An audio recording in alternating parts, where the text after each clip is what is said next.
Vamos a conocer ahora cómo lo están viendo desde Aegon Asset Management y para ello tenemos aquí a Rocío Poquet. ¿Qué tal, Rocío? ¿Cómo estás? Buenas tardes, muy bien. ¿Y tú? Pues muy bien, fenomenal. Rocío es Sales Manager Wholesale en Aegon Asset Management. ¿Cómo estáis viendo vosotros? Es verdad que todavía queda mucho, el grueso casi de la temporada, pero ya nombres de mucho peso ya han ido publicando resultados. ¿Cómo habéis visto este inicio de temporada? Lo estamos viendo un poco en línea con lo esperado, pero si te soy sincera, esperábamos que fuese un poco más brusco, ¿no? Al final han reportado más empresas americanas que europeas de momento y lo que sí que estamos viendo es que los márgenes nos han estrechado tanto como se esperaba. Las ventas siguen creciendo. Si nos centramos un poco en el Standard Poor's, las ventas han crecido un 6%, mientras que los beneficios siguen con crecimiento positivo, pero no tan elevado, ¿no? Con lo cual sí que vemos que aún hay empresas que no han trasladado completamente esa subida de costes y por lo tanto los márgenes nos han estrechado tanto y en algún momento tiene que llegar. Nosotros ya a mediados del año pasado empezamos a ver que era una situación que se podía dar a nivel de resultados empresariales, pero que aún no está ahí, ¿no? Que está pasando un poco igual que como con la recesión en la economía, ¿no? Que parece que va a llegar, pero se está haciendo esperar. Bueno, nosotros somos partidarios de que en el último trimestre del año en Estados Unidos ya se empiecen a ver indicios de recesión, principalmente porque al final Powell está tocando un poco y jugando con los tipos de interés, pero los datos de empleo, que son realmente los que reflejan si a nivel de la población real ha habido ese impacto, van con 6 meses de decalaje, ¿no? Entonces, los últimos datos de empleo de Estados Unidos sí que empezaban a mostrar unas señales de debilidad, pero no tanto como se esperaba y por lo tanto los 6 meses se verán más hacia finales de año. No obstante, lo que sí que estamos viendo es que las economías están soportando muy bien esas subidas de tipos de interés, aparte del ruido que tuvimos un poco a nivel del sector financiero, no ha tenido ese impacto tan fuerte como se esperaba, ¿no? Al final, lo de Silicon Valley Bank o First Republic son eventos puntuales y localizados, no es un riesgo sistémico y lo que sí sé que estamos viendo es que en Estados Unidos hubo datos que ya señalaban que se estaba recortando esa concesión de préstamos tanto a empresas como a consumidores y por lo tanto ya se está empezando a ver algún tipo de indicio. Se ha producido un poco más rápido de lo esperado por esa desconfianza en los bancos medianos en Estados Unidos, pero principalmente lo que sí que estamos viendo es que ya hay indicios de que puede haber una ralentización.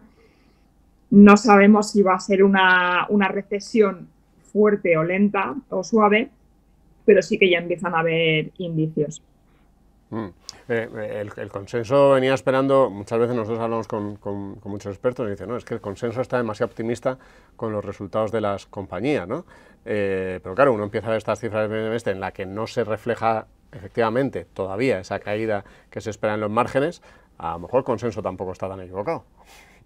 Bueno, es que al final lo que sí que estamos viendo este año y también se vio el año pasado es que el mercado y los datos y las decisiones de Powell o de Lagarde van cada uno por su lado, ¿no? Al final el mercado, por ejemplo, ya está descontando 3 bajadas de tipos de interés en Estados Unidos. Nosotros no lo vemos así, pero sí que es el consenso de mercado.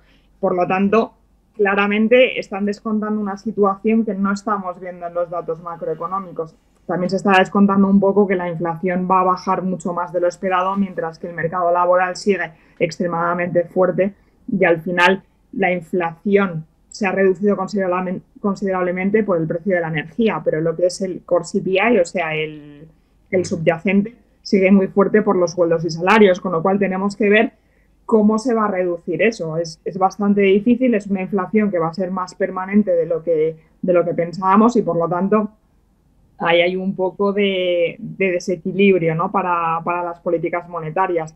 Entonces, el mercado es más optimista de lo que los líderes quieren serlo. Entonces, sí que estamos viviendo ahora esta semana un poco más de desconfianza con Estados Unidos por el techo de deuda y por las próximas elecciones, que si se presenta Biden o no, ya ver qué puede pasar, pero vamos, el mercado descuenta situaciones que los líderes quieren cambiar, ¿no? ¿Qué esperáis vosotros, por lo tanto, de las próximas reuniones de la FED y el BCE? Nosotros lo que esperamos es que haya subida de tipos de interés por ambas partes. A nivel de la FED esperamos 25 puntos básicos y sí que esperamos que ya sea la última subida. A nivel del Banco Central Europeo sí que esperamos que haya 2 o 3 subidas más.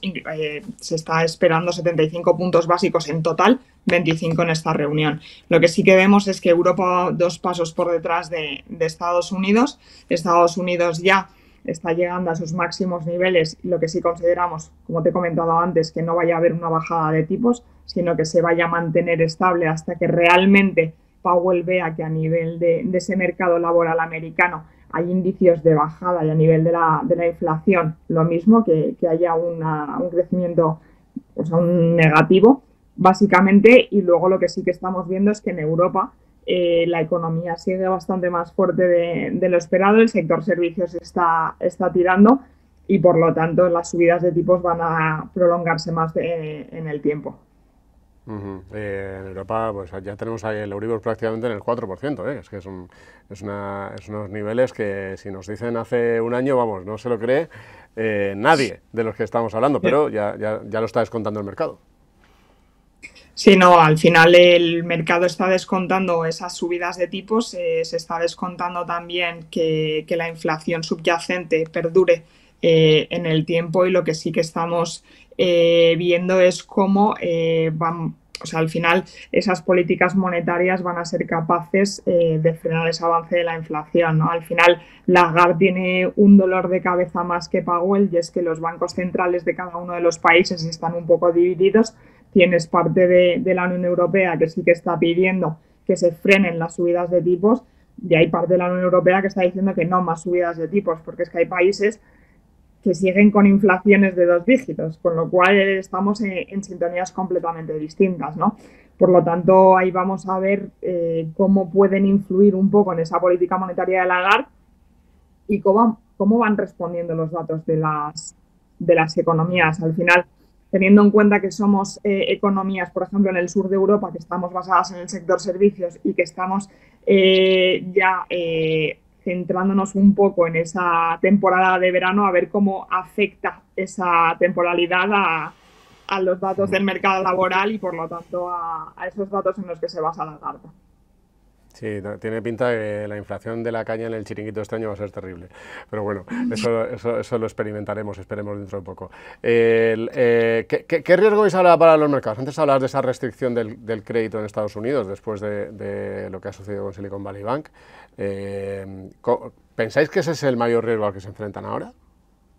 No, nosotros lo que pensamos es que al final la volatilidad que viene un poco de esas decisiones de los bancos centrales de la subida de tipo de interés sigue siendo uno de los principales riesgos, ¿no? Que al final es una consecuencia de la inflación. Tenemos una inflación que a nivel del cómputo global está decayendo un poco, principalmente por el precio de la energía, pero esa inflación subyacente, como comentaba antes, sigue estable o al alza, y por lo tanto es una fuente de más dolores de cabeza, porque el mercado laboral sigue fuerte y eso va a estar influenciando constantemente las decisiones que puedan tomar sobre los tipos de interés. Entonces, mientras no haya indicios de esa debilidad a nivel de mercado laboral y que se frene ese crecimiento de subida de sueldos, la inflación subyacente va a perdurar.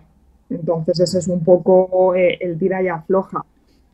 Obviamente, desencadenado de la inflación, hay muchas decisiones que se toman. También en estos momentos, sí que esta semana, con la llegada con la aprobación del límite de deuda en Estados Unidos, pues vamos a tener un poco más de volatilidad, y de hecho los CDS de Estados Unidos se han ampliado considerablemente a lo largo de esta semana por ese miedo a que no se cumpla y que no se vote a favor, aunque nosotros somos partidarios de que sobre la bocina, pero sí que se aprobará el límite de deuda, o sea, la ampliación del límite de deuda.